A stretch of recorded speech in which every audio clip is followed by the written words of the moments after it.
أشهد أن لا إله إلا الله.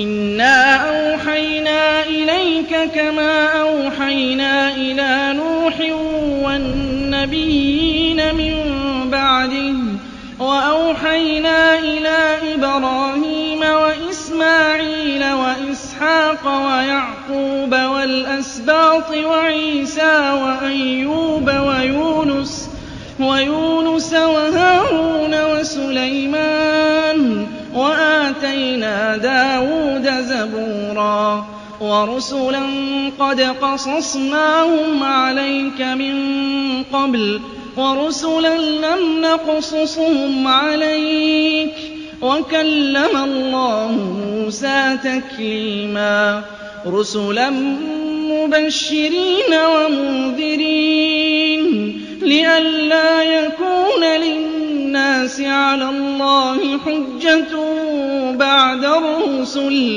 وَكَانَ اللَّهُ عَزِيزًا حَكِيمًا.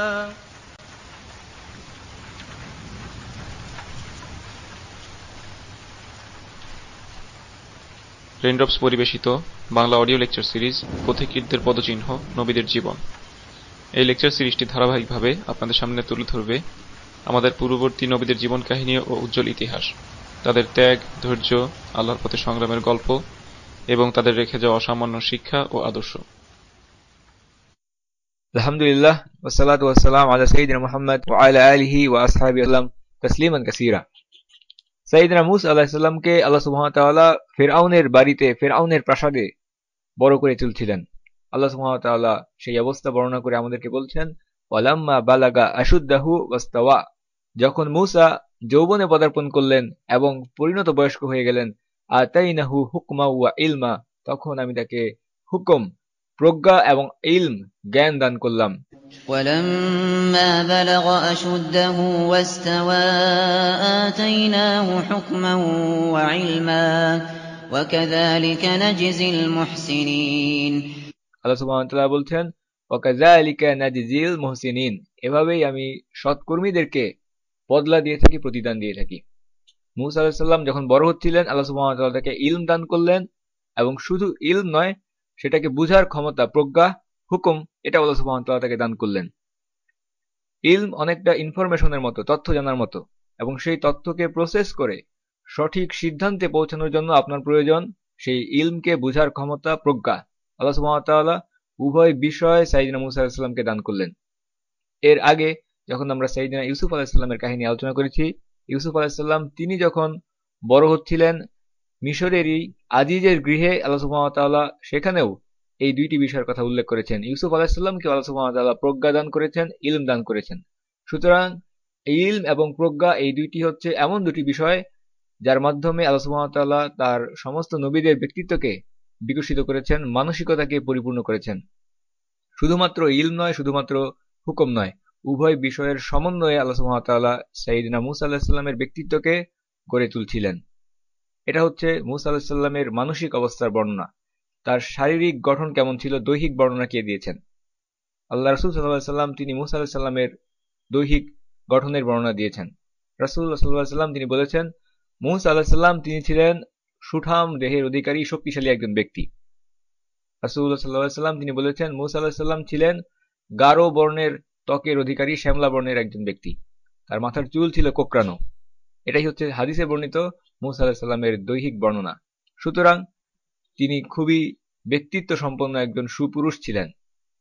মানসিকভাবে এবং শারীরিকভাবে উভয় দিক থেকে মূসা আলাইহিস সালাম খুবই ব্যক্তিত্ব সম্পন্ন একজন ব্যক্তি ছিলেন। যে কোনো পরিবেশে তার উপস্থিতি ছিল প্রভাবশালী এবং লক্ষণীয়।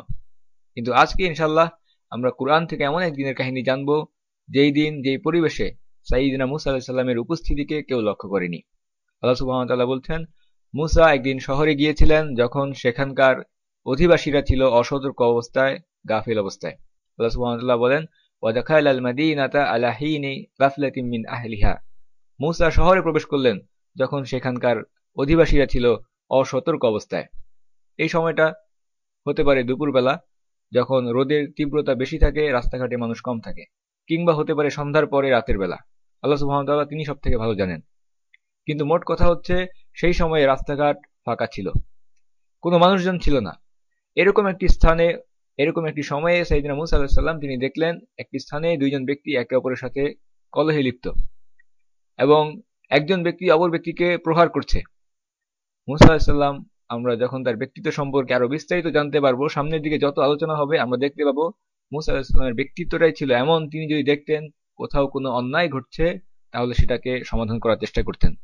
কোনো জুলুম দেখে সেটাকে নীরবে সহ্য করে যাওয়া, এটা মূসা আলাইহিস সালামের ব্যক্তিত্ব ছিল না। তিনি সেটাকে সমাধান করার চেষ্টা করতেন। কাজেই মূসা আলাইহিস সালাম সেই ঘটনাস্থলে গিয়ে উপস্থিত হলেন। সেখানে যাওয়ার পর তিনি দেখতে পেলেন দুই ব্যক্তিকে লড়াইরত অবস্থায়, যাদের একজন ছিল তার নিজের দলের অর্থাৎ বনী ইসরাইল গোত্রের একজন ব্যক্তি এবং অপর ব্যক্তি যে সে ছিল মিশরীয় কিপ্তি, ফেরাউনের লোক। এরপর যেই ব্যক্তি মূসা আলাইহিস সালামের নিজের গোত্রের ছিল, বনী ইসরাইলের ব্যক্তিটি, সেই ব্যক্তি মূসা আলাইহিস সালামের কাছে মিশরীয় ব্যক্তির বিরুদ্ধে সাহায্য প্রার্থনা করল।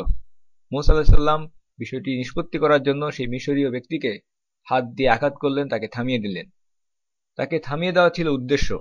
মূসা আলাইহিস সালাম তাকে ঘুষি মারলেন, কিন্তু সুবহানাল্লাহ, সামান্য ঘুষির আঘাতেই সেই মিশরীয় ব্যক্তি সে সেখানে মৃত্যুবরণ করল। হত্যা করা মূসা আলাইহিস সালামের উদ্দেশ্য ছিল না। মূসা আলাইহিস সালাম সেখানে গিয়েছেন বিষয়টা নিষ্পত্তি করার জন্য, এবং মিশরীয় ব্যক্তি বনী ইসরাইলি ব্যক্তিটিকে অন্যায়ভাবে প্রহার করছিল, সেটাকে থামিয়ে দেওয়ার উদ্দেশ্যে মূসা আলাইহিস সালাম তাকে হাত দিয়ে বিরত করলেন। কিন্তু আল্লাহ সুবহানাহু ওয়া তাআলা সেই মিশরীয় ব্যক্তির তাকদীরে যা নির্ধারণ করে রেখেছিলেন সেটাই এসে উপস্থিত হলো। তার সময় শেষ হয়ে আসলো, সামান্য ঘুষির আঘাতে সে মৃত্যুবরণ করলো।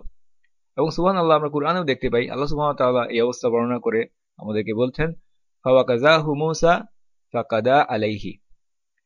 মূসা তাকে ঘুষি মারলেন এবং এতেই তার সময় শেষ হয়ে আসলো বা তার তাকদীর এসে উপস্থিত হলো। আল্লাহ সুবহানাহু ওয়া তাআলা বলছেন ফাকাদা আলাইহি, যা তাকদীরে ছিল সেটাই এসে উপস্থিত হলো। আল্লাহ সুবহানাহু ওয়া তাআলা বলতে পারতেন যে মূসা তাকে হত্যা করলো, কিন্তু আল্লাহ সুবহানাহু ওয়া তাআলা তা বলেননি, কারণ হত্যা করা মূসা আলাইহিস সালামের উদ্দেশ্য ছিল না। মূসা আলাইহিস সালাম এক অনিচ্ছাকৃত দুর্ঘটনার শিকার হলেন, পরিস্থিতির শিকার হয়ে গেলেন। আমরা আগেই বলেছি এই ঘটনা যখন ঘটছিল সেখানে শহরের বাসিন্দারা কেউ ছিল না। কাজেই শুধুমাত্র বনী ইসরাইলের ব্যক্তি সে জানলো যে মিশরীয় ব্যক্তিটি নিহত হয়েছে মূসা আলাইহিস সালামের হাতের আঘাতে। এরপর মূসা আলাইহিস সালাম তার এই অনিচ্ছাকৃত ভুলের জন্য, যদিও তিনি ইচ্ছাকৃতভাবে এই ঘটনা ঘটাননি, এরপরও তার উচ্চ নৈতিক চরিত্র, তার বিনয় এবং তাকওয়ার কারণে তিনি আল্লাহ সুবহানাহু ওয়া তাআলার কাছে ক্ষমা প্রার্থনা করতে ভুললেন না। মূসা আলাইহিস সালাম তিনি বললেন, قال رب إني ظلمت نفسي فاغفر لي فغفر له إنه هو الغفور الرحيم قال ربي إني ظلمت نفسي فاغفر لي فغفر له। তিনি বললেন, হে আমার রব, আমি তো আমার নিজের নফসের উপরে জুলুম করে ফেলেছি, ফাগফিরলি, আমাকে ক্ষমা করে দিন। আল্লাহ সুবহানাহু ওয়া তাআলা কুরআনে কত সুন্দরভাবে এই বিষয়টাকে আমাদের সামনে উপস্থাপন করছেন। কুরআনের বর্ণনা শৈলীর মাধ্যমেও একটা বিষয় আমাদের সামনে স্পষ্ট হয়ে উঠছে। আল্লাহ সুবহানাহু ওয়া তাআলা বর্ণনা করেছেন ফাগফিরলি ফাগফারা লাহু। মূসা আলাইহিস সালাম বললেন ফাগফিরলি, আল্লাহ আমাকে ক্ষমা করুন। আল্লাহ সুবহানাহু ওয়া তাআলা ঠিক পরের শব্দেই বলছেন ফাগফারা লাহু, আল্লাহ তাকে ক্ষমা করে দিলেন। সুবহানাল্লাহ। এটা থেকে আমরা দেখতে পাই যখন কোন একজন ব্যক্তি আন্তরিকভাবে আল্লাহ সুবহানাহু ওয়া তাআলার কাছে ক্ষমা প্রার্থনা করেন, আল্লাহ তাকে সাথে সাথেই ক্ষমা করে দেন। ফাগফিরলি ফাগফারা লাহু, তিনি ক্ষমা চাইলেন, আল্লাহ তাকে ক্ষমা করে দিলেন। ইন্নাহু হুয়াল গাফুরুর রহিম, নিশ্চয়ই তিনি ক্ষমাশীল, নিশ্চয়ই তিনি দয়ালু। মূসা আলাইহিস সালাম তিনি সংকল্প করলেন যে ভবিষ্যতে তিনি আর কখনো এই ধরনের ঘটনায় অপরাধী ব্যক্তিদেরকে কখনো সাহায্য করবেন না। মূসা আলাইহিস সালাম তিনি বললেন, قال رب بما أنعمت علي فلن أكون ظهيرا للمجرمين। ক্বালা রাব্বি বিমা আনআমতা আলাইয়া ফালান আকুনা যাহিরাল লিল মুজরিমিন। হে আমার রব, হে আমার মালিক, আপনি আমার উপরে যে নিয়ামত দান করেছেন, অনুগ্রহ করেছেন, এরপর আমি আর কখনো এই মুজরিমিন বা অপরাধী ব্যক্তিদের সাহায্যকারী হব না। মূসা আলাইহিস সালাম সেই দিন রাতে প্রচন্ড আতঙ্কিত অবস্থায়, তিনি জানেন না হত্যাকারী হিসাবে ফেরাউনের দলবল তাকে চিহ্নিত করে ফেলেছে কিনা কিংবা তাকে শনাক্ত করতে পেরেছে কিনা।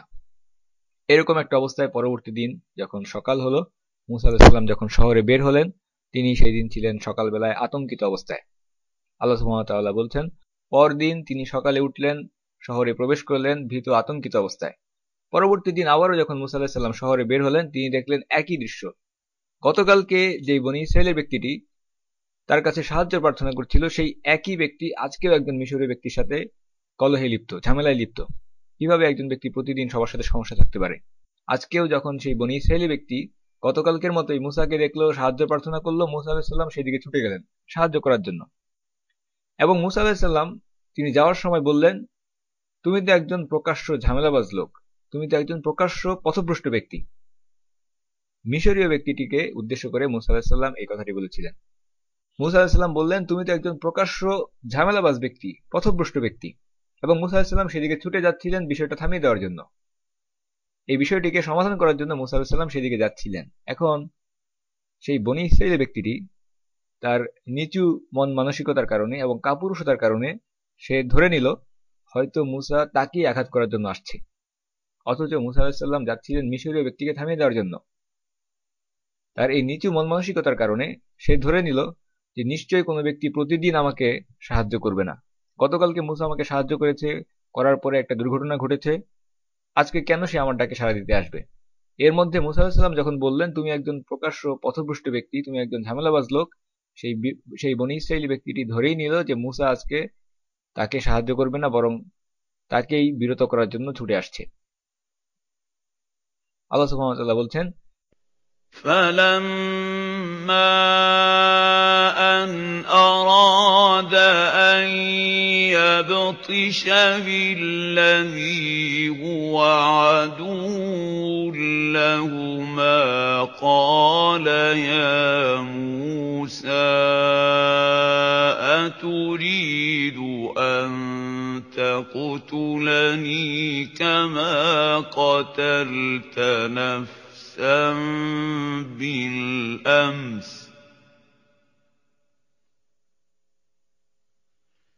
إن تريد إلا أن تكون جبارا في الأرض وما تريد أن تكون من المصلحين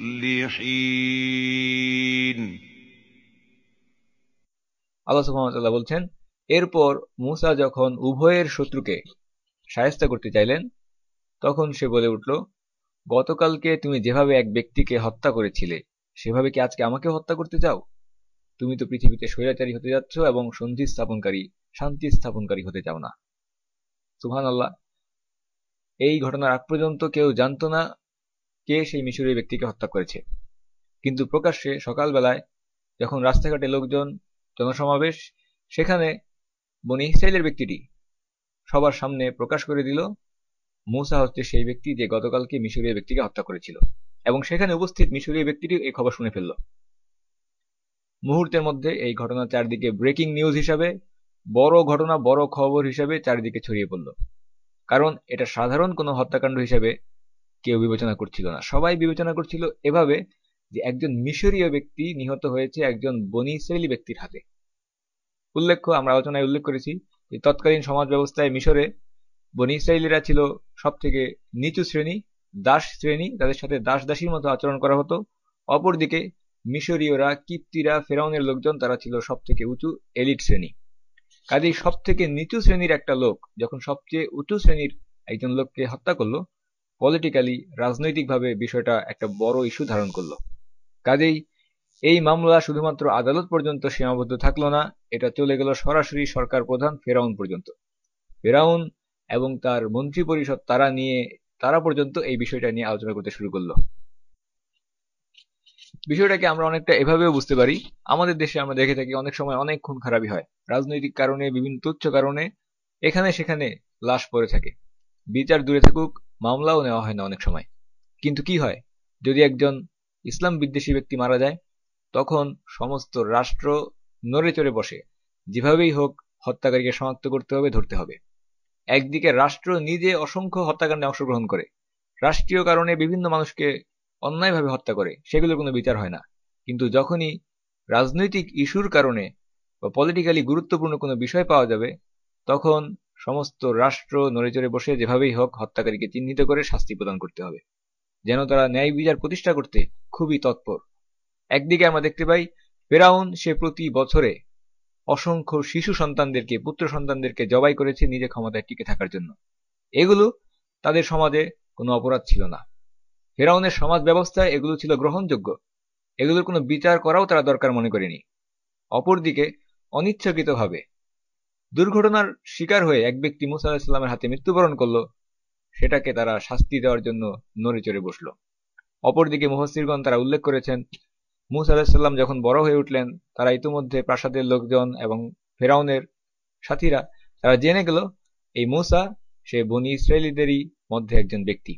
এই বিষয়টা আর গোপন থাকলো না। এবং আমরা আলোচনায় বলেছি একদম শুরুতে ফেরাউন এই নাম পরিচয়হীন ভাসতে থাকা শিশু যে তার বাড়ির ঘাটে এসে আশ্রয় পেল, তাকে রক্ষার জন্য খুব একটা আগ্রহী ছিল না, তাকে সে পালক পুত্র হিসেবে গ্রহণ করতে চায়নি। কিন্তু আসিয়ার অনুরোধে আসিয়া তাকে বলেছিল, এই শিশু আমাদের নয়নমণি, তাকে হত্যা করো না, হয়তো আমরা তাকে আমাদের সন্তান হিসেবে গ্রহণ করতে পারি। এই অনুরোধ রাখার জন্য, রানীর অনুরোধ রাখার জন্য ফেরাউন তার ইচ্ছার বিরুদ্ধে মুসাকে তার বাড়িতে লালন পালন করছিল।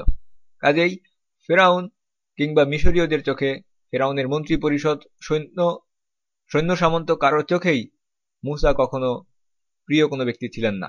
তারা তাকে ঘৃণার চোখেই দেখত। মুসা বনী ইসরায়েলের একজন সদস্য, এই পরিচয় তাদের কাছে সব থেকে বড় বিষয় ছিল।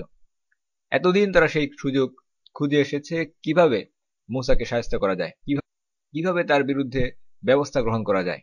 তাদের এতদিনের দীর্ঘ প্রতীক্ষার একটা সুযোগ এবার তারা পেয়ে গেছে। কাজেই ফেরাউন তার মন্ত্রী পরিষদ তারা গোপন বৈঠক করলো, সিদ্ধান্ত গ্রহণ করলো মুসাকে হত্যা করতে হবে। কিন্তু আল্লাহ সুবহানাহু ওয়া তাআলা তিনি যদি চান তার কোনো বান্দাকে উদ্ধার করবেন, তিনি সেটা করতে সক্ষম। সেই গোপন বৈঠকে অংশগ্রহণকারী ব্যক্তিদের মধ্য থেকে আল্লাহ সুবহানাহু ওয়া তাআলা একজনের অন্তরকে মুসার দিকে ঝুঁকিয়ে দিলেন।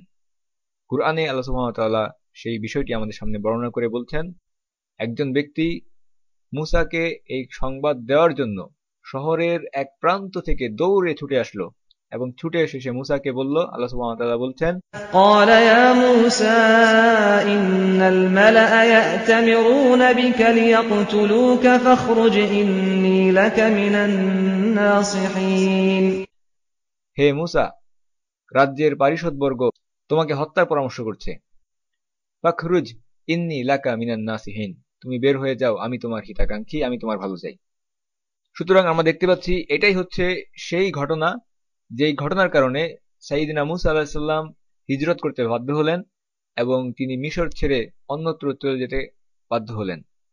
আমরা দেখতে পাচ্ছি এতদিন মুসা আলাইহিস সালাম তিনি ফেরাউনের বাড়িতে, ফেরাউনের প্রাসাদে রাজপুত্র হিসেবে বড় হয়েছেন, কিন্তু এখন পরিস্থিতি ভিন্ন দিকে মোড় নিয়েছে, তাকে মিশর ছেড়ে বের হতে হবে, অন্যথায় ফেরাউনের লোক এসে তাকে হত্যা করবে। এবং বেশ কিছু বর্ণনা এসেছে যে নিহত মিশরীয় ব্যক্তি সে ফেরাউনেরই সৈন্যবাহিনীর একজন সদস্য ছিল। মুসা আলাইহিস সালাম যে দুর্ঘটনার শিকার হলেন, সেই ফিতনার ঘটনার সাথে জড়িত বনী ইসরায়েলের ব্যক্তিটির বিষয়ে আমাদের কিছু বিষয় আলোচনা করা প্রয়োজন। প্রথমত, মুসা আলাইহিস সালাম যখন একই ব্যক্তিকে পরপর দ্বিতীয় দিনেও ঝামেলায় লিপ্ত, মারামারিতে ব্যস্ত, ঝগড়া বিবাদে ব্যস্ত এই অবস্থায় দেখলেন, তখন তিনি বলেছিলেন, তুমি তো একজন প্রকাশ্য পথভ্রষ্ট ব্যক্তি, তুমি তো একজন ঝামেলাবাজ লোক। কারণ একই ব্যক্তি প্রতিদিন সবার সাথে ঝামেলা সৃষ্টি করছে, সুতরাং তার নিজের মধ্যেই সমস্যা। মুসা আলাইহিস সালাম তাকে পথভ্রষ্ট বলেছেন, কিন্তু তিনি যাচ্ছিলেন মিশরীয় ব্যক্তিকে থামিয়ে দেওয়ার উদ্দেশ্যে। কিন্তু সেই বনী ইসরায়েলের ব্যক্তিটি সে ধরে নিল, তার নিচু মন মানসিকতার কারণে, কাপুরুষতার কারণে সে ধরে নিল এবার হয়তো মুসা তাকেই আক্রমণ করতে যাচ্ছে, তার উপরেই হয়তো মুসা বিরক্ত। প্রথমত সে খারাপ ধারণা পোষণ করলো। দ্বিতীয়ত সে বিশ্বাসঘাতকতা করলো। মুসা আলাইহিস সালাম গতকালকে তার উপকার করেছিলেন, আজকে সে তার অপকার করলো, তাকে সবার কাছে ধরিয়ে দিল, চিহ্নিত করে দিল। উপকারীর অপকার করা, এবং গতকালকের যে গোপন বিষয় একমাত্র বনী ইসরায়েলের এই ব্যক্তি সেই বিষয়টা জানতো, সেটাকে প্রকাশ্যে সকালবেলায় সবার সামনে প্রকাশ করে দিয়ে সে চূড়ান্ত বিশ্বাসঘাতকতা এবং অকৃতজ্ঞতার পরিচয় দিল। আমরা দেখতে পাচ্ছি কুরআন থেকে এটাই হচ্ছে প্রথম ঘটনা যার মাধ্যমে আমরা মূসা এবং বনী ইসরায়েলের কোনো ব্যক্তির মধ্যে ইন্টারাকশন দেখতে পাই, এবং সেখানেই আমরা দেখতে পাচ্ছি, এবং সেই প্রথম ঘটনাতে আমরা দেখতে পাচ্ছি কত নির্লজ্জ আচরণ সে করল। মূসা আলাইহিস সালাম তাকে উদ্ধার করার জন্য নিজে বিপদে পড়েছিলেন, আর পরবর্তী দিন সেই ব্যক্তি বিপদ থেকে বাঁচার জন্য মূসাকেই বিপদে ফেলে দিল। এই ধরনের আচরণ সে কেন করেছিল? এটা আমাদেরকে একটা গুরুত্বপূর্ণ বিষয় সম্পর্কে ধারণা প্রদান করে, সেটা হচ্ছে বনী ইসরায়েলের মানসিকতা। এই ঘটনাটি আমাদেরকে এমন একটা সমাজ সম্পর্কে, এমন একটা সমাজের সদস্যদের সম্পর্কে ধারণা প্রদান করে যেই সমাজ দীর্ঘদিন ধরে অবমাননা এবং জুলুমের মধ্যে বসবাস করেছে। অত্যাচার, নিপীড়ন, জুলুম এগুলো দেখে তারা অভ্যস্ত হয়ে গেছে, তাদের অন্তরে দাসত্ব প্রবেশ করেছে এবং প্রতিবাদ করাকে তারা অস্বাভাবিক বিষয় বলে ধরে নিয়েছে। দীর্ঘদিন ধরে যেই সমাজ জুলুম এবং অবমাননার মধ্যে থাকে তারা প্রতিবাদ করতে অনভ্যস্ত এবং জুলুমের সাথে অভ্যস্ত। এর ফলে তাদের চরিত্রে যে বৈশিষ্ট্যগুলো স্থান দখল করে নেয় তার মধ্যে 1 নম্বর বৈশিষ্ট্য হচ্ছে তাদের ব্যক্তিত্ব বলতে আর কিছু থাকে না, তারা প্রচন্ড দুর্বল ব্যক্তিত্বের অধিকারী হয়ে পড়ে। এখন দুর্বল ব্যক্তিত্ব কি জিনিস, এটাকে বুঝতে হলে আমাদেরকে বুঝতে হবে শক্তিশালী ব্যক্তিত্ব কি জিনিস। আপনার নিজস্ব বিশ্বাস, আপনি যে বিষয়কে সঠিক বলে মনে করেন, নিজস্ব আদর্শের উপরে অটল থাকা, দৃঢ় থাকা, এটাই হচ্ছে শক্তিশালী ব্যক্তিত্ব। হতে পারে আপনি হয়তো জাহিলিয়াতকে অনুসরণ করছেন, কিন্তু আপনি সেই জাহিলিয়াতের উপরেই অটল আছেন, আপনি ধরে নিয়েছেন সেই জাহিলিয়াতটাই সঠিক। যদি আপনার শক্ত ব্যক্তিত্ব থাকে তাহলে আপনি সেটাকেই সঠিকভাবে অনুসরণ করবেন। এই জন্যই আমরা দেখতে পাই আল্লাহ রাসূল সাল্লাল্লাহু আলাইহি ওয়াসাল্লাম তিনি বলেছেন, যে ব্যক্তি জাহিলিয়াতে উত্তম সে ইসলামে উত্তম হবে যদি সে এই দ্বীনকে বুঝতে পারে। এখন যে ব্যক্তি জাহিলিয়াতে উত্তম সে কিভাবে ইসলামে উত্তম হতে পারে? উত্তম হতে পারে নিজের বিশ্বাসের উপরে শক্ত ব্যক্তিত্বের মাধ্যমে, অটল থাকার মাধ্যমে, দৃঢ় থাকার মাধ্যমে। সে জাহিলিয়াতকে অনুসরণ করছে, সেটাকে যদি সে সঠিকভাবে অনুসরণ করে তাহলে সে ইসলামকে যদি বুঝতে পারে, ইসলামকেও সে সঠিকভাবে অনুসরণ করবে, কারণ তার রয়েছে শক্ত ব্যক্তিত্ব। ওমর রাদিয়াল্লাহু আনহু এর অন্যতম একজন বড় উদাহরণ। অপরদিকে আমরা দেখতে পাই জুলুম অত্যাচার যে সমাজে বেশি হয় সেই সমাজে মানুষদের মধ্যে সুবিধাবাদী মানসিকতা ডেভেলপ করে। তাদের কোনো নির্দিষ্ট আদর্শ থাকে না, সুবিধা পাওয়ার জন্য তারা যে কোনো কিছু করতে পারে এবং তারা খুবই নিচু লাইফ স্ট্যান্ডার্ড লিড করে। বনী ইসরায়েলের এই একজন ব্যক্তির মাধ্যমে আমরা তাদের সেই আচরণের প্রতিফলন দেখতে পাচ্ছি। গতকালকে আমার মূসাকে দরকার ছিল, সাহায্যের ডাক দিয়েছি, আর আজকে আমি বিপদের আশঙ্কা করছি, সাথে সাথেই মূসাকে আমার শত্রুদের কাছে ধরিয়ে দিলাম, তাকে আজকে আমার প্রয়োজন নেই। বাংলা ভাষায় এই আচরণকে বলা হয়ে থাকে যেদিকে বৃষ্টি সেদিকে ছাতা ধরা। আমরা লক্ষ্য করলে দেখতে পাবো আমাদের নতুন প্রজন্মের সদস্যদের মধ্যে এই সুবিধাবাদী দুর্বল মানসিকতাকে অনুপ্রবেশ করিয়ে দেওয়া হচ্ছে। তাদেরকে শেখানো হচ্ছে এটাই হচ্ছে স্মার্টনেস। যখন যেই পরিবেশ, সহজেই সেই পরিবেশের সাথে মানিয়ে নিতে পারা, এটাই হচ্ছে আধুনিকতা, এটাই হচ্ছে smartness. When in Rome, do as Romans do. যখন রোম দেশে যাবে রোমানদের মতো আচরণ করো। যার কারণে আমরা দেখতে পাই এই সমস্ত মানুষেরা তারা ইসলামকেও সঠিকভাবে অনুসরণ করে না, তারা জাহিলিয়াতকেও সঠিকভাবে অনুসরণ করেন না, এবং তারা বিভিন্ন পরিবেশে চরম সুবিধাবাদী আচরণের পরিচয় দিয়ে থাকেন। এই দুর্বল ব্যক্তিত্বের আরেকটি ফলাফল, আরেকটি বাই প্রোডাক্ট হচ্ছে স্বার্থপর আচরণ। যে সমস্ত মানুষ দীর্ঘদিন ধরে জুলুম অত্যাচারের মধ্যে বসবাস করছে তারা খুবই স্বার্থপর হয়ে যায়। প্রথমত এই জুলুম অত্যাচার কেন দীর্ঘদিন ধরে টিকে আছে? এর কারণ হচ্ছে সবাই তাদের নিজেদেরকে নিয়ে চিন্তা করছে। আমার পাশে নির্যাতিত যে নিপীড়িত তার কথা আমি চিন্তা করছি না, কারণ সবাই যদি অপরের কথা চিন্তা করত তাহলে সামগ্রিকভাবে সমাজে সবাই মিলে এই জুলুমকে বন্ধ করার জন্য পদক্ষেপ নিত, এই জুলুমের শাসন প্রলম্বিত হতো না। অপরদিকে সবাই নিজের কথা চিন্তা করছে, যার কারণে স্বার্থপরতার কারণে অন্যদের কথা সে ভুলে গেছে। ফলাফল হিসেবে জুলুমের শাসন কেবল দীর্ঘায়িতই হচ্ছে। যার কারণে আমরা দেখতে পাচ্ছি বনী ইসরায়েলের সেই ব্যক্তিটির সেই রকম নির্লজ্জ আচরণের কারণ সে হচ্ছে অবমাননার শিকার, লাঞ্ছিত একটা সমাজের প্রতিনিধিত্বকারী ব্যক্তি, এবং তার মধ্যে কোনো আত্মমর্যাদা, আত্মসম্মান এগুলোর কোনো বালাই ছিল না।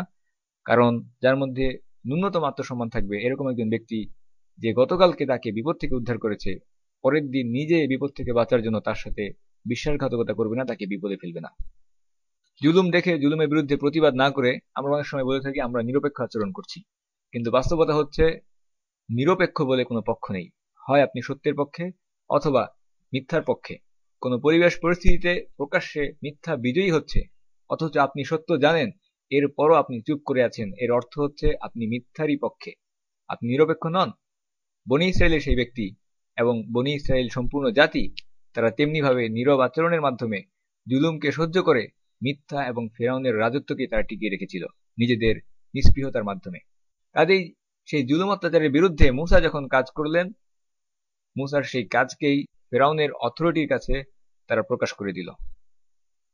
বনী ইসরাইলকে ফেরাউন যেভাবে পরিবর্তন করে নিয়েছিল, তাতে ফেরাউনের মূল মন্ত্র ছিল কষ্ট পাবে কিন্তু শান্তিতে কষ্ট পাও, মার হবে কিন্তু আওয়াজ হবে না, মার খাবে কিন্তু চিৎকার করতে পারবে না, নীরবে মুখ ফুপিয়ে তুমি কান্নাকাটি করো, তাহলে তুমি শান্তিবাদী। আর যদি ব্যথা পেয়ে চিৎকার করে ওঠো, তাহলে তুমি অসভ্য, প্রতিক্রিয়াশীল, উগ্রবাদী। আজকেও আমরা দেখতে পাই এই জুলুম অত্যাচারে নিষ্পেষিত হওয়ার কারণে দীর্ঘদিন ধরে মুসলিম উম্মাহ বর্তমানে বিভিন্ন ভূমিতে নিষ্পেষিত, লাঞ্ছিত, আত্মমর্যাদাহীন একটা জাতিতে আমরা পরিণত হয়েছি। যার ফলে আমরা যখন প্রতিবাদ করি, আমরা এত সতর্ক থাকি যেন এই প্রতিবাদের কারণে জালিমের ঘুম ভেঙে না যায়, তার যেন বিরক্তির কারণ না হয়। আমরা প্রোটেস্ট করি, কিন্তু পিসফুল প্রোটেস্ট, যার কোনো ফলাফল নেই, যার কোনো ইফেক্ট নেই, ফলে আমরা শান্তিতে জ্বলে মরছি। ফেরাউনের প্রশাসন আদেশ জারি করে দিল মূসাকে হত্যা করতে হবে। কাজেই মূসা আলাইহিস সালামের কাছে সময় ছিল না, ইমিডিয়েটলি এই মুহূর্তে তাকে মিশর ছেড়ে বের হয়ে যেতে হবে। তিনি জানেন না মিশর থেকে বের হওয়ার রাস্তা কোন দিকে। আল্লাহর উপর ভরসা করে মূসা আলাইহিস সালাম পূর্ব দিকে হাঁটতে শুরু করলেন, কারণ মিশর থেকে বের হয়ে যাওয়ার সব থেকে কম রাস্তা সেই দিকেই হবে।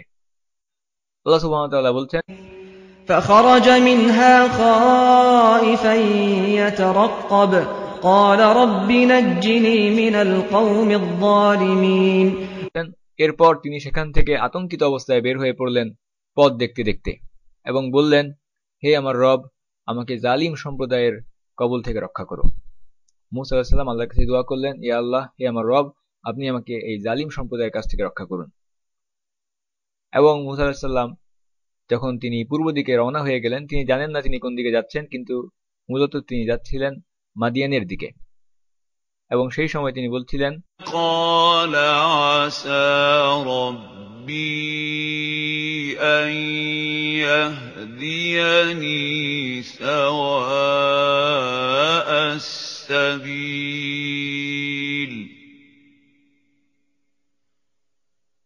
আশা করা যায় আমার রব আমাকে সঠিক পথ দেখাবেন, আমাকে সরল পথ দেখাবেন। মূসা আলাইহিস সালাম দ্রুত মিশর ছেড়ে বের হয়ে গেলেন। চারদিকে গ্রেপ্তারের হুকুম প্রচারিত হয়ে যাওয়ায় তার প্রস্তুতি নেওয়ার মতো কোনো সময় ছিল না, তাৎক্ষণিকভাবে তাকে বের হয়ে যেতে হলো। এবং তার কোনো বাহন ছিল না, কোনো খাদ্য ছিল না, পানীয় ছিল না। যে জামা তিনি গায়ে দিয়েছিলেন, সেই পোশাকে, সেই অবস্থাতেই তিনি সোজা পূর্ব দিকে হাঁটতে শুরু করলেন এবং সমস্ত মিশর ফেরাউনের রাজত্ব তিনি হেঁটে অতিক্রম করলেন।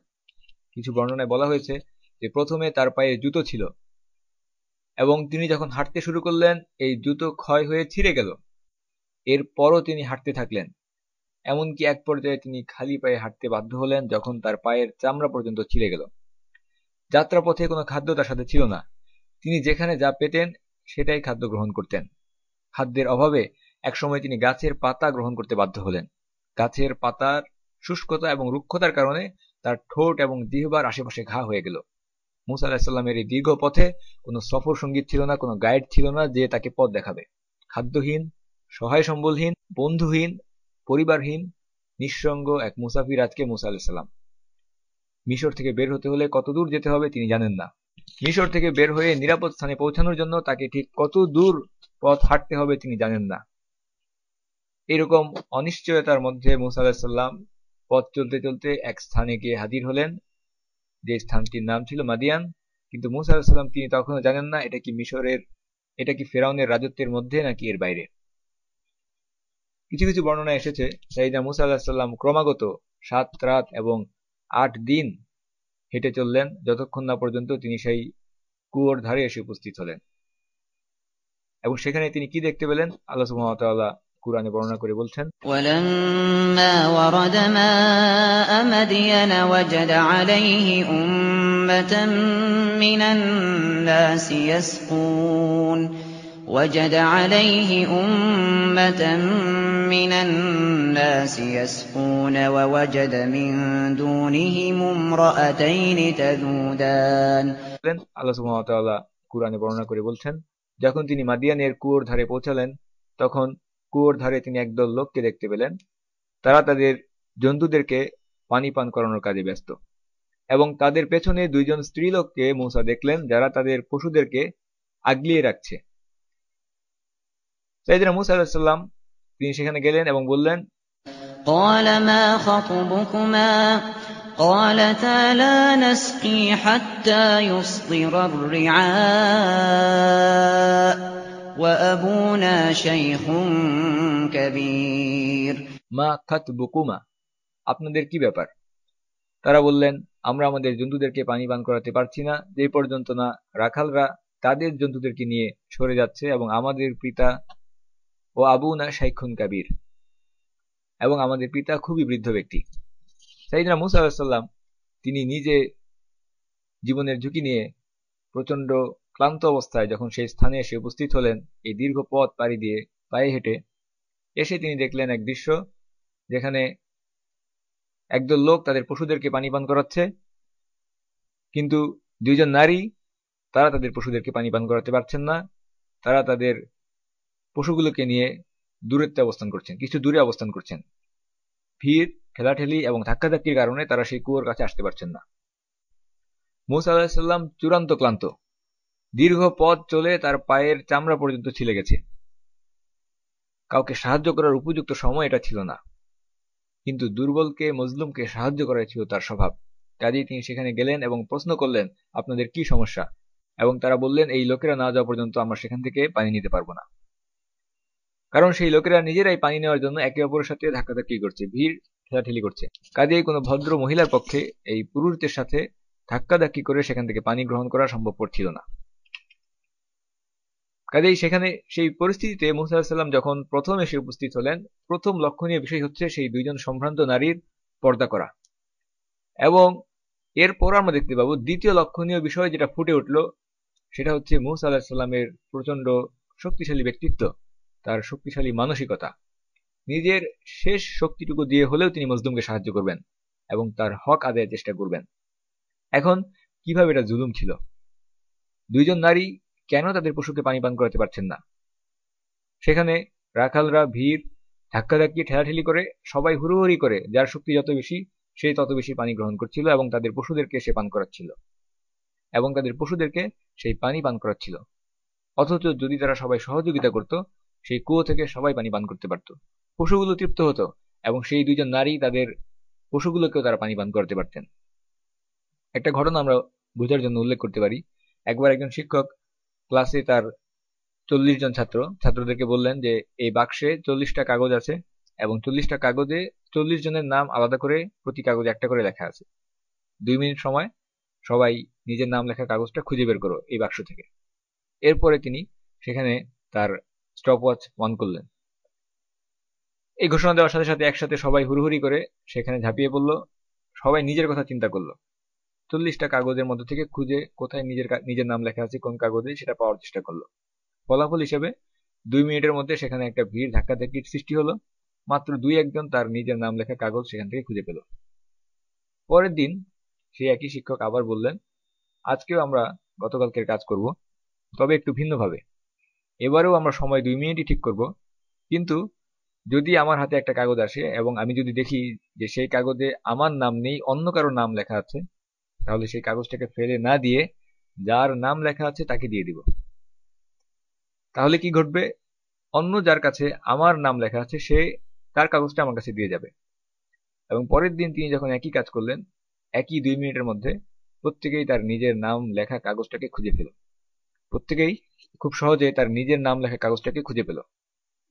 শৃঙ্খলা এবং অন্যের প্রতি সহানুভূতিশীল হয়ে কাজ করার ফলাফল ছিল এটা। মূসা আলাইহিস সালাম তিনি সেখানে উপস্থিত হয়ে যে রাখালদেরকে দেখলেন তারা ছিল এর বিপরীত। প্রত্যেকে তার নিজের কথা চিন্তা করছিল, তার নিজের পশুর পালের কথা চিন্তা করছিল। কাজেই তাদের এই সৃষ্ট কৃত্রিম সংকটের কারণে অনেকেই সেখান থেকে ন্যায্য পাওনা থেকে বঞ্চিত হচ্ছিল, বিশেষ করে সেই 2 নারী যারা দূরে দাঁড়িয়েছিলেন। ফলে এই জুলুম মূসা আলাইহিস সালামের দৃষ্টি কাড়ল।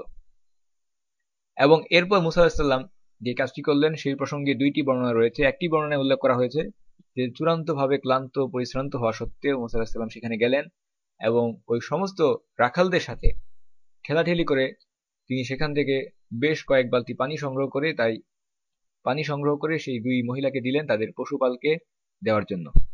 আরেকটি বর্ণনা এসেছে রাখালরা যখন পানি খাওয়ানো শেষ করে তারা সেই কুয়োর মুখকে একটা ভারী পাথর দিয়ে চাপা দিয়ে বন্ধ করে চলে যেত এবং দুই নারীর পক্ষে সেই ভারী পাথর তুলে সেখান থেকে পানি বের করা সম্ভব ছিল না। ফলে কাদামাটিতে যতটুকু পানি পড়ে থাকতো দুই নারী তাদের পশুগুলোকে ওই পানিটুকুই খাওয়াতেন। মুসা আলাইহিস সালাম তখন গেলেন এবং তিনি নিজে একা সেই ভারী পাথর তুলে কুয়ো থেকে পানি পান করালেন।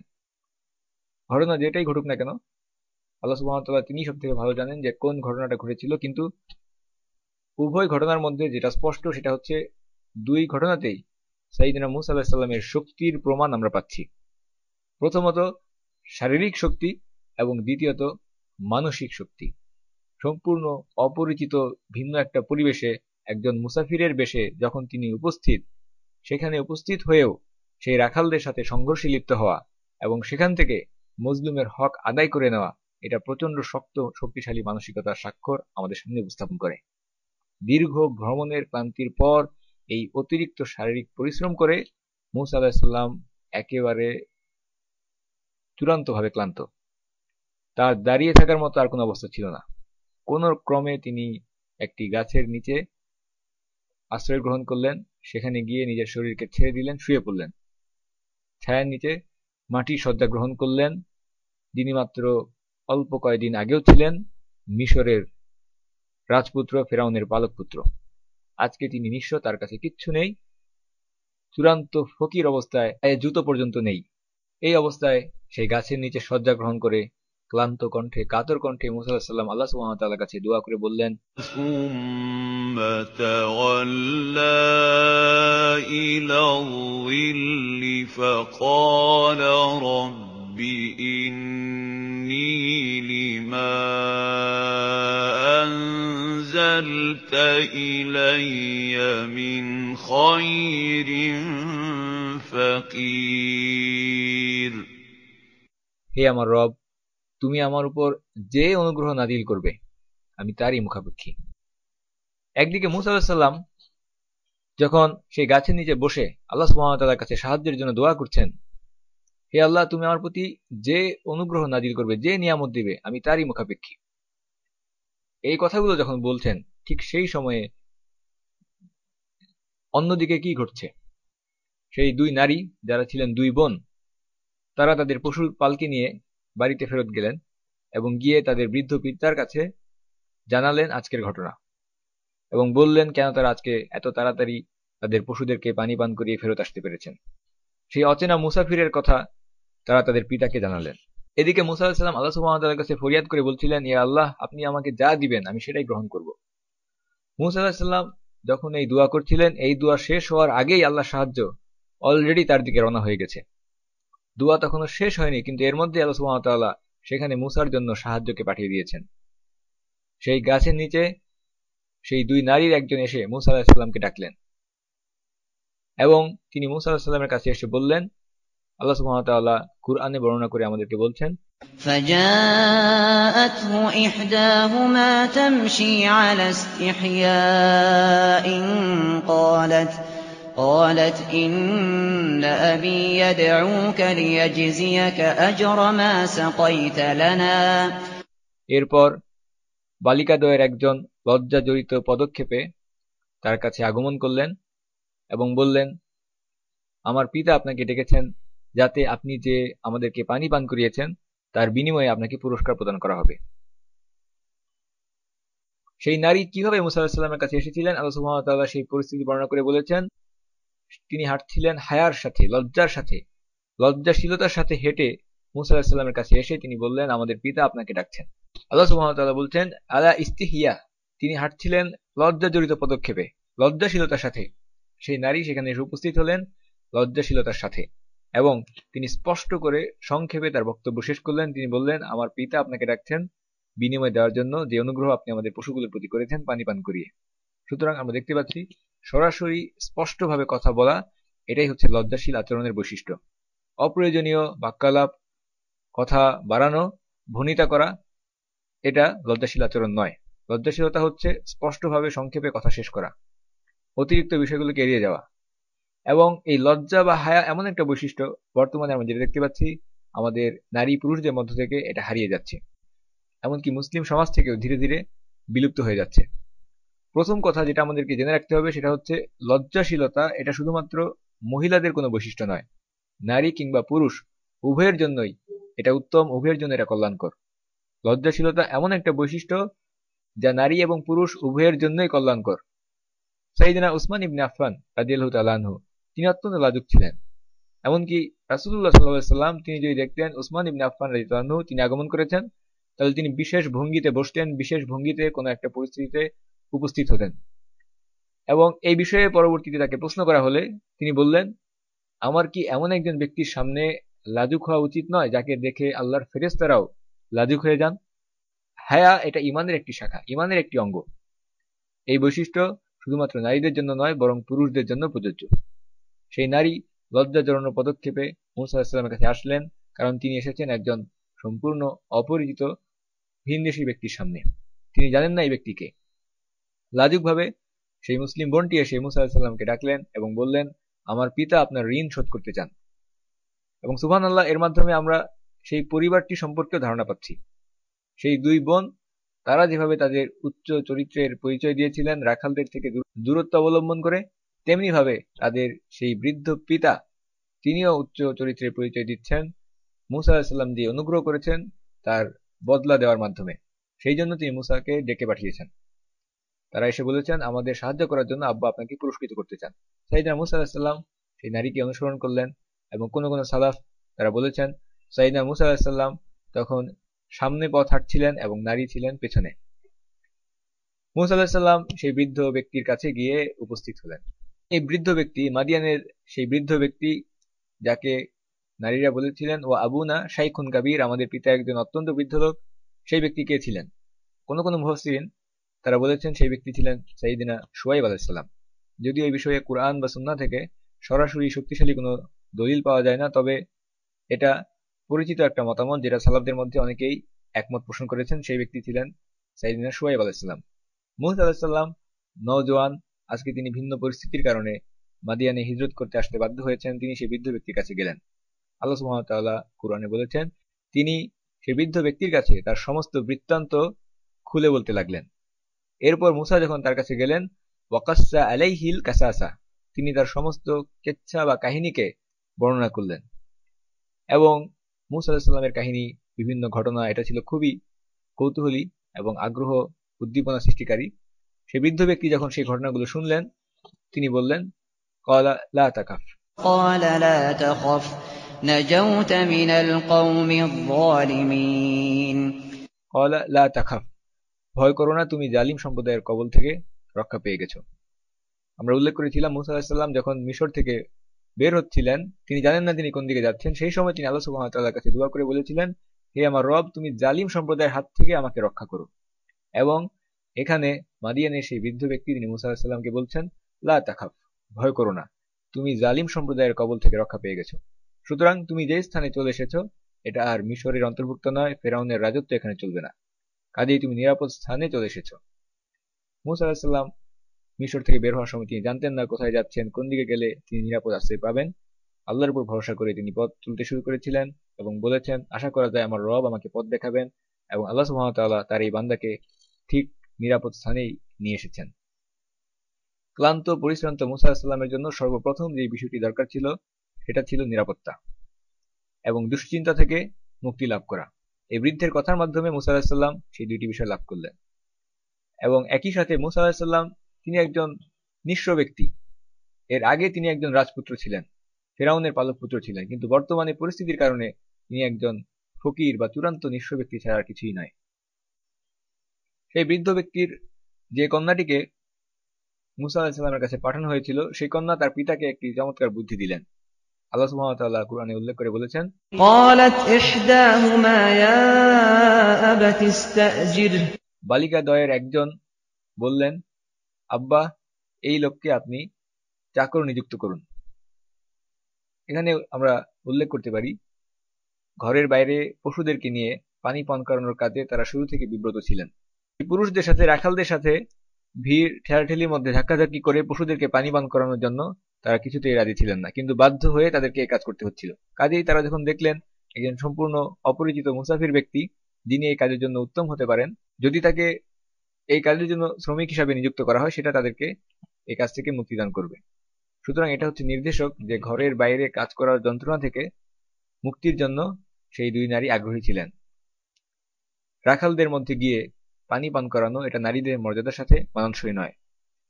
এবং তিনি মূসা আলাইহিস সালামকে এই কাজে নিযুক্ত করার জন্য বেশ শক্তিশালী দুইটা কারণও উল্লেখ করলেন। তিনি তার পিতাকে কি বলেছিলেন? তিনি বলেছিলেন, إن خير من استأجرت القوي الأمين যে কর্মচারী হিসাবে সেই উত্তম হবে যে শক্তিশালী এবং বিশ্বস্ত। কাউকে কোনো কাজে নিযুক্ত করার জন্য এই দুইটি বৈশিষ্ট্য আমাদের খোঁজ করা উচিত, শক্তি এবং বিশ্বস্ততা বা আমানতদারিতা। শক্তি বলতে কি বোঝানো হয়েছে? কাউই অর্থাৎ শক্তিশালী। এটা আপনার কাজের ধরনের সাথে সম্পর্কিত একটা বিষয়। যদি আপনার কাজ হয় মানসিক কাজ, তাহলে মেধাবী হলে আপনি সেই কাজের জন্য শক্তিশালী। অপরদিকে যদি এমন কোনো কাজ হয় যেটা শারীরিক কাজ, পরিশ্রম সাধ্য কাজ, তাহলে সেখানে আপনাকে দৈহিকভাবে শক্তিশালী হতে হবে। সুতরাং শক্তিশালী হওয়ার অর্থ হচ্ছে আপনার যেই ধরনের কাজ সেই কাজে আপনার দক্ষতা থাকতে হবে। এটাই হচ্ছে কাউই বা শক্তিশালীর অর্থ। দ্বিতীয় বৈশিষ্ট্যটি তিনি বলেছিলেন সেটা হচ্ছে আল আমিন বা বিশ্বাসী। মূসা আলাইহিস সালামের আচরণের মাধ্যমে তিনি পরিচয় পেয়েছেন এই ব্যক্তি একজন আমানতদার ব্যক্তি, নেক ব্যক্তি, যার উপর ভরসা করা চলে। সুতরাং তিনি তার পিতাকে সুপারিশ করছিলেন পিতার কাছে এই ব্যক্তিকে কাজে নিয়োগ করার জন্য। আমরা উল্লেখ করতে পারি, শক্তি এবং আমানতদারিতা বা বিশ্বস্ত হওয়া এই দুইটা বিষয়ের উপরে ভিত্তি করে আবু বকর রাদিয়াল্লাহু আনহু তিনি ওমর রাদিয়াল্লাহু আনহুকে খলিফা হিসেবে নিযুক্ত করেছিলেন। আবু বকর রাদিয়াল্লাহু আনহু তার সামনে সমস্ত সাহাবাদের প্রজন্ম ছিল। তিনি তাদের মধ্য থেকে এতজন সাহাবার মধ্য থেকে কেন ওমর রাদিয়াল্লাহু আনহুকে বাছাই করে নিয়েছিলেন? তিনি তার সিদ্ধান্তের ব্যাপারে মুসলিমদেরকে বলেছিলেন, তোমাদের উপরে নিযুক্ত করা যায় এমন একজন ব্যক্তিকে যে একই সাথে শক্তিশালী এবং বিশ্বস্ত। এবং এই কারণে তিনি ওমর রাদিয়াল্লাহু আনহুকে বেছে নিয়েছিলেন। আবু বকর রাদিয়াল্লাহু আনহু তারা তাদের সিদ্ধান্ত গ্রহণ করতেন কুরআন থেকে। কুরআনে মূসা আলাইহিস সালামকে যখন শ্রমিক হিসাবে নিযুক্ত করা হয়েছিল, সেখানে তার যে দুইটি বৈশিষ্ট্যের কথা উল্লেখ করা হয়েছিল, সেই দুইটি বৈশিষ্ট্য ছিল কাউই এবং আমানতদারিতা। আল কাউইউল আমিন, শক্তিশালী এবং বিশ্বস্ত হওয়া। আবু বকর রাদিয়াল্লাহু আনহুর জন্য কাজেই আবু বকর রাদিয়াল্লাহু আনহু পরবর্তী কাকে নিযুক্ত করবেন সেই সিদ্ধান্ত নেওয়ার জন্য রাষ্ট্রবিজ্ঞানের কোনো কোর্স তার দরকার ছিল না। কুরআনের আয়াত ছিল তাদের জন্য যথেষ্ট। তারাই ছিলেন সাহাবা, এই উম্মার শ্রেষ্ঠ প্রজন্ম। কুওয়াহ এবং আমানা, শক্তি এবং বিশ্বস্ততা, এই দুইটি বৈশিষ্ট্যের মাধ্যমে তিনি ওমর রাদিয়াল্লাহু আনহুর কাছে মুসলিম উম্মার দায়িত্ব অর্পণ করেছিলেন। মাদিয়ানের সেই বৃদ্ধ ব্যক্তির কন্যা তার পিতাকে প্রস্তাব দিলেন মূসা আলাইহিস সালামকে শ্রমিক হিসাবে নিয়োগ দেওয়ার জন্য, কাজে নিয়োগ দেওয়ার জন্য। কন্যার কথা শুনে বৃদ্ধ পিতা সাইয়েদনা মূসা আলাইহিস সালামের বিষয়টি নিয়ে চিন্তা ভাবনা করলেন এবং তাকে যে বিষয়ের জন্য সুপারিশ করা হয়েছিল তিনি তার থেকে উত্তম আরেকটা প্রস্তাব মূসা আলাইহিস সালামকে দিলেন। তিনি বললেন যে তিনি তার একজন কন্যাকে মূসা আলাইহিস সালামের কাছে বিয়ে দিতে আগ্রহী, বিয়ের প্রস্তাব দিলেন। আল্লাহ সুবহানাহু ওয়া তাআলা বলছেন, সেই পিতা বললেন, قال إني أريد أن أنكحك إحدى ابنتي هاتين على أن تأجرني 8 حجج فإن أتممت 10 فمن عندك وما أريد أن أشق عليك ستجدني إن شاء الله من الصالحين আমি আমার এই কন্যা দুইজনের একজনকে তোমার সাথে বিয়ে দিতে চাই, এই শর্তে যে তুমি 8 বছর আমার চাকরি করবে। যদি তুমি 10 বছর পূরণ করো তাহলে সেটা তোমার ইচ্ছা বা তোমার ইহসান করা হবে। আমি তোমাকে কষ্ট দিতে চাই না, আল্লাহ চান তো তুমি আমাকে সৎকর্মশীল হিসেবেই পাবে। এখানে আমরা লক্ষ্য করলে দেখতে পাই বিয়ের প্রস্তাব দেওয়া হয়েছে এবং এটা এসেছে মেয়ের পক্ষ থেকেই। সুতরাং বিয়ে সংক্রান্ত ইসলামী একটি আচরণও আমরা এখান থেকে দেখতে পাচ্ছি, যেটা বর্তমান জাহিলি সমাজে যে আচরণগুলো বিস্তার লাভ করেছে তার বিপরীত। জাহিলি সমাজে মেয়ে পক্ষ থেকে বিয়ের প্রস্তাব দেওয়াটাকে খারাপ দৃষ্টিতে দেখা হয়ে থাকে, অথচ কুরআন থেকে আমরা দেখতে পাচ্ছি মূসা আলাইহিস সালাম তাকে যে বিয়ের প্রস্তাব দেওয়া হয়েছিল সেটা এসেছিল কন্যা পক্ষের কাছ থেকে। এবং এই বিষয়ে আমরা দেখতে পাই সাহাবাদের মধ্যে অসংখ্য ঘটনা রয়েছে যেখানে মেয়ে পক্ষের কাছ থেকেই প্রথমে বিয়ের প্রস্তাবকে প্রদান করা হয়েছে।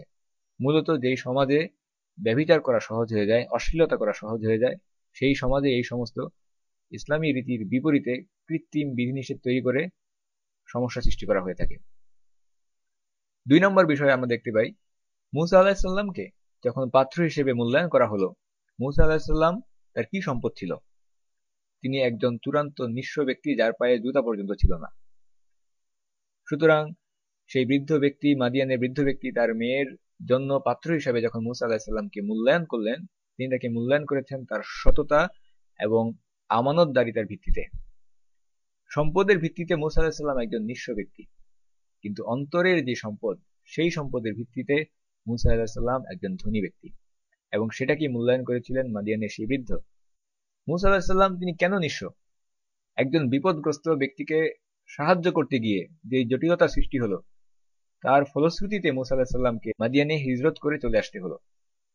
কাজেই এই বৃদ্ধ সেই বিষয়কেই মূল্যায়ন করেছেন।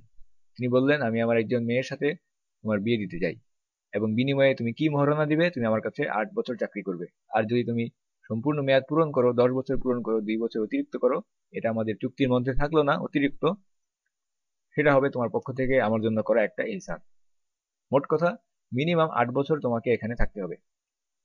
তাই জন্য মূসা আলাইহিস সালাম যেহেতু একটা চুক্তির মধ্যে তিনি অংশগ্রহণ করছেন, কাজেই তিনি এই চুক্তির ব্যাপারে কথা পরিষ্কার করে নিলেন। তিনি বললেন, قال ذلك بيني وبينك أيما الأجلين قضيت فلا عدوان علي والله على ما نقول وكيل। আমার এবং আপনার মধ্যে এই চুক্তি স্থির হলো, 2 মেয়াদের মধ্য থেকে যে কোনো একটা পূরণ করলে আমার বিরুদ্ধে আপনার কোনো অভিযোগ থাকবে না, এবং আমরা যা বলছি তাতে আমরা আল্লাহর উপরেই ভরসা করলাম। মূসা আলাইহিস সালাম স্পষ্ট করে জানিয়ে দিলেন, আমি যদি 8 বছরও কাজ করি, আপনি আমার উপরে অভিযোগ করতে পারবেন না। এই হচ্ছে আমাদের চুক্তি। পরবর্তীতে আমরা দেখতে পাই আল্লাহ রাসূল সাল্লাল্লাহু আলাইহি ওয়াসাল্লাম তিনি জিবরাইল আলাইহিস সালামকে জিজ্ঞাসা করেছিলেন যে মূসা আলাইহিস সালাম এই 2 মেয়াদের মধ্যে কোনটা কি পূরণ করেছিলেন? তিনি কি 8 বছর কাজ করেছিলেন নাকি 10 বছর কাজ করেছিলেন? জিবরাইল আলাইহিস সালাম তিনি রাসূলুল্লাহ সাল্লাল্লাহু আলাইহি ওয়াসাল্লামকে উত্তরে বলেছিলেন, আতাম্মাহা আফদালাহা, তিনি শ্রেষ্ঠ কাজটি করেছেন, সম্পূর্ণ মেয়াদ পূরণ করেছেন।